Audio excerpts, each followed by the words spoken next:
Hey everyone, I'm just here with another short video just to kind of fill in the blanks as well as connect the dots between uh, some of the lectures that are posted up to this point. So the first lecture was really an attempt to have you think about some of the ways in which we talk uh, about the relationship between digital media and technologies on the one hand and young people and culture more broadly.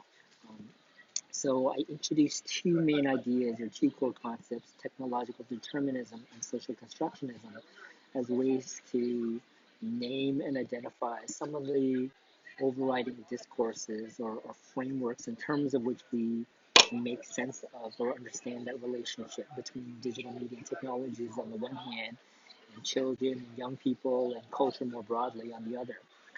So I suggested that the very attempt to periodize different generations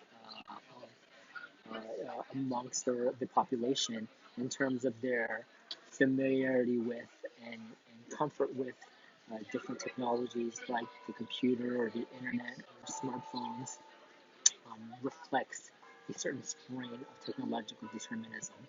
And so this way of describing and characterizing the technologies themselves as the immediate driving force in dictating and shaping our relationship with those technologies is a variant of technological determinism. So I gave that example of how frequently people will talk about, or we will often describe, um, or certainly academic administrators will often describe the uptick in academic misconduct or reported cases of academic misconduct um, in institutions of higher learning as a function of or as a result of the greater availability of technologies like Google and resources like Wikipedia and smartphones and smartwatches, et cetera, et cetera.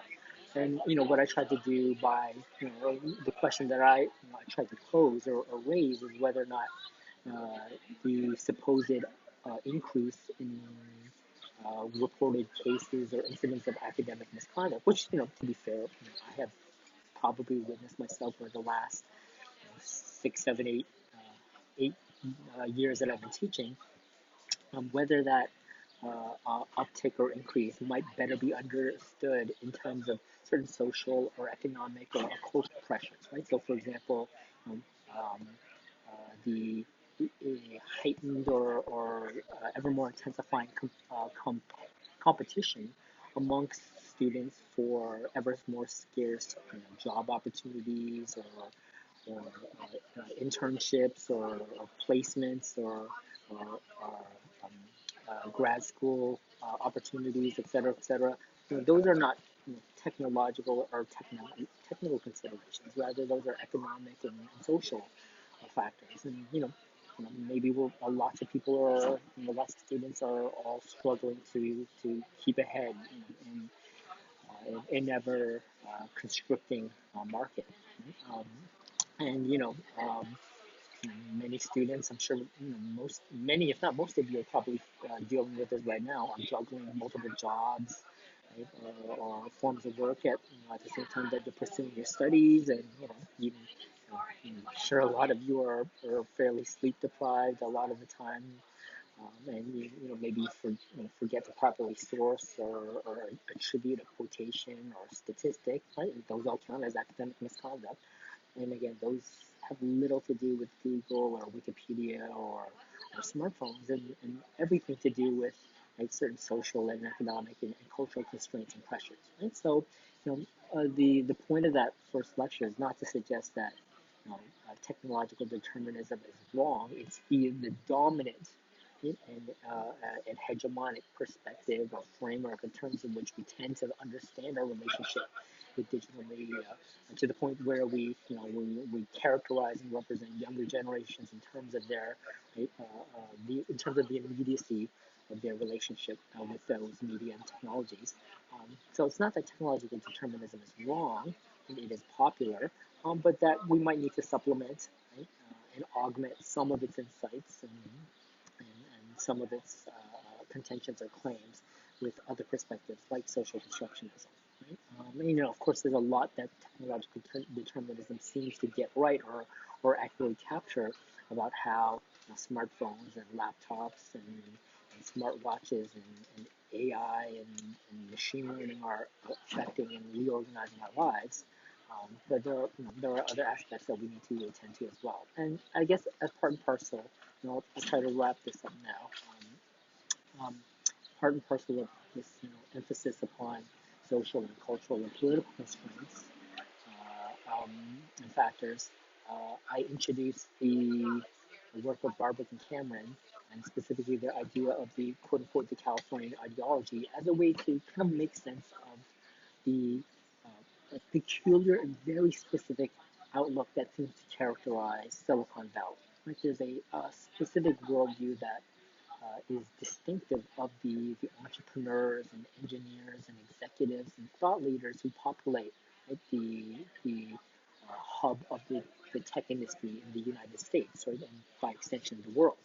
And Barbara Cameron described this worldview or this perspective as the Californian ideology. And what is unique about this perspective or worldview is the way in which it brings together otherwise contradictory or conflicting political and ideological perspectives. Right? On the one hand, it borrows from what we would normally refer to as liberal or left-leaning or left-wing ideas and values and beliefs. For example, an emphasis on participation and participatory democracy and radical individualism and community well-being, right? Which we have often, at least in North American political discourse, associated with the political left, and in particular with the counterculture of the so-called new left, this the student anti-war protesters and hippies who uh, formed and shaped the quote-unquote counterculture in the U.S. as well as Canada and some other Western countries, right, from the 60s and 70s.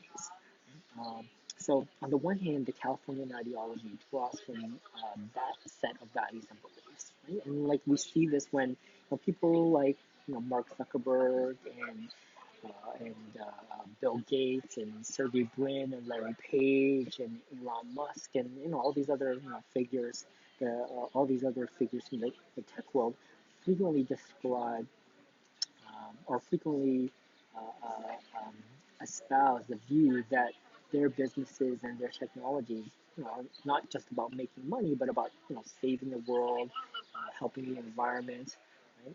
Promoting various ostensibly progressive causes of one form or another. Right? And I asked the rhetorical question in one of the slides in the lecture. Like, when was the last time you heard the CEO of British Petroleum or ExxonMobil or some other Fortune 500 company say that we wake up in the morning not with the goal of making money but trying to save the world? Like, very infrequently, and that doesn't make this. I'm not trying to demonize BP or ExxonMobil or all these other companies, right? I mean, the corporations, their legal obligation, responsibility is to make money. Right? If they're publicly traded, for their shareholders, if they're private, and for their investors. Right? But that's kind of what makes the California ideology unique. Right?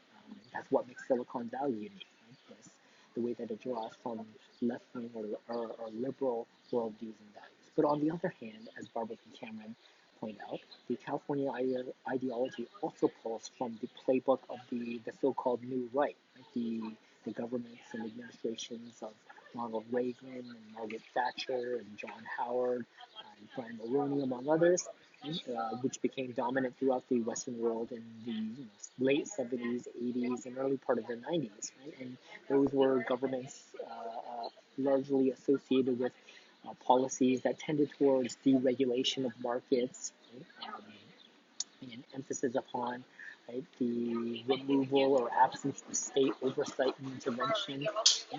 And this, for Barbara Buchanan, explains why there's been such ferocious and furious resistance on the part of companies like Facebook and Amazon and Google towards the prospect, or until very recently at least, towards the prospect of introducing those kinds of government or state regulation over their businesses. Right? I'm like, right now, I've made this joke in other versions of the course, right? I mean, almost easier to start up a hot dog stand, right? Or sorry, launch a search engine than it is to start up a hot dog stand. Right? I mean, you want to launch any kind of restaurant or food service business, like you need to pass regulations and inspections, get business license, right? Get certified to handle food safely and securely, et cetera, et cetera. Let's start if you want to start a search engine, right? There are very few laws on the books in Canada, at least, and certainly in the U.S. about how the data that you collect has to be managed or retained or organized. Right? So, I mean, things may be changing as a result of what has happened over the last 3-4 years. Right? But as things stand, the tech sector and the internet-based companies companies and businesses as a whole remain largely under-regulated, right? And that's not a coincidence. It's because these companies have fought tooth and nail to maintain that status quo, right? And I'm not I'm not trying to demonize or vilify them for doing so, right? Most businesses prefer less as some more regulation, right? It increases their costs as well as burdens, other kinds of, both in terms of people power and other resources. Right?